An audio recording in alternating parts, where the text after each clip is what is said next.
I Shot an Arrow into the Air is an episode about survival, desperation, and the collapse of human morality under extreme conditions. The story follows a group of astronauts on a deep space test flight. After launch, their spacecraft loses communication with Earth and crashes on what appears to be a barren, hostile planet. Three men survive the crash: Commander Cooper, Lieutenant Pearson, and astronaut Corey. As supplies run low and hope fades, the group begins to fracture psychologically. Cooper emerges as the dominant figure, taking control of what little water and food remain. Tension grows between him and Pearson, who is more cautious and morally grounded. When they discover a small water source, Cooper hoards it for himself, refusing to share equally. This act deepens the mistrust and desperation among the survivors, turning their struggle into a battle for survival ethics. Eventually, the situation escalates into violence. Pearson and Cooper confront each other, and Cooper's selfish actions lead to fatal consequences. One by one, the men die or are left behind, leaving only the harsh reality of their situation. In the final twist, it's revealed that they were not stranded on a deserted alien world at all. They had crash landed in the Nevada desert shortly after launch. Their belief that they were on another planet was a tragic mistake caused by disorientation and panic, and the real tragedy is that rescue may have come along very quickly. Like many episodes of The Twilight Zone, it explores how fear and isolation can destroy cooperation and how quickly civilization can collapse when survival instincts take over. Dewey Martin was an American actor best known for his work in film and television during the 50s and 60s, often appearing in westerns, dramas, and adventure stories. Born Walter Milton Duane Midkiff in 1923 in Texas, Martin grew up in Oklahoma and served in the U.S. Navy during World War II. After the war, he studied acting and began working in theater before moving to Hollywood and films in the 1950s. He appeared in a number of notable films, including The Desperate Hours, 1955, where he acted alongside Humphrey Bogart, and The Horse Soldiers in 1959, directed by John Ford. His rugged looks and strong screen presence made him a frequent choice for westerns and action-oriented films. Martin also worked extensively in television, becoming a familiar face in popular series of the era such as Bonanza, Rawhide, and The Virginian.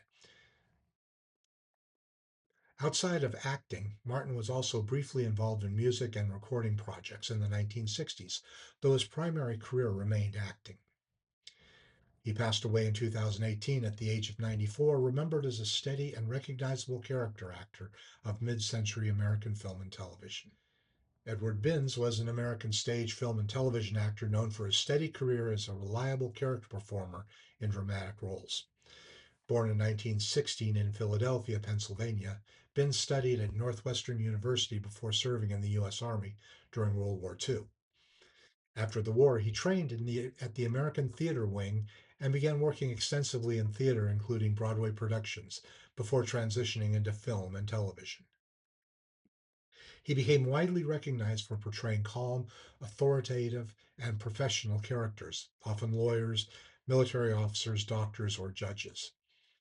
One of his most famous film roles was Juror Number 6 in 12 Angry Men, 1957, where he played a thoughtful and principled member of the jury.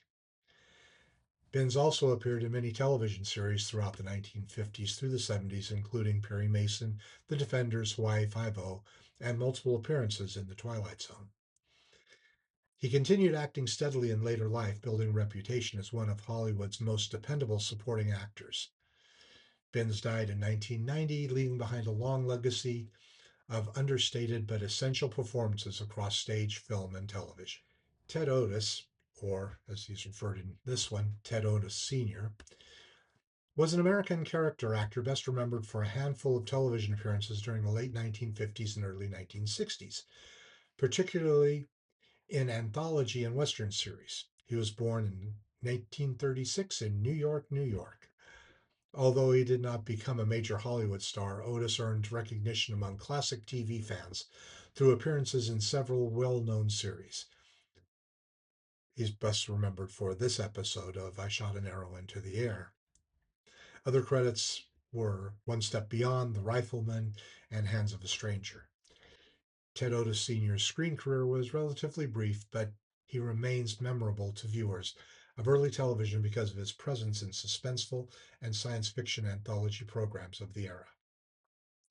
In the opening scenes, the launch control room, some semicircular flashing gauges are seen in the back of the control room.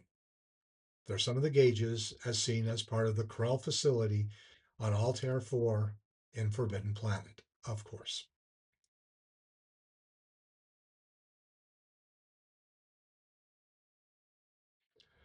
Rod Serling was at a party when he was approached by a woman named Madeline Champion, who said, "What would happen if three guys landed on what they thought was an asteroid and it turned out to be outside of Las Vegas?" Serling was so taken with the proposal he paid her $500 on the spot and gave her on screen credit for having suggested the story idea. It was the only such suggestion that ever turned into a script for The Twilight Zone. The plot twist of Corey finding the telephone poles in the sign reading Reno 97 miles and realizing that he had been on Earth the whole time would later be adapted as the twist ending of Planet of the Apes 1968, featuring the Statue of Liberty. Like this episode, the initial drafts of the film were written by Rod Serling. Near the end, after Corey is killed, Colonel Donlin, Corey is sitting on the ground and drinking from his canteen. There's vegetation visible behind Corey. Asteroids don't have vegetation.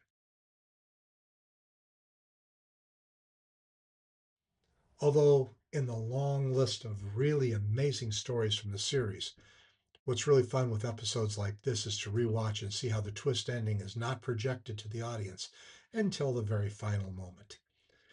The only thing that I found wrong was the part of Corey is a bit one dimensional. So I gave this 4 out of 5.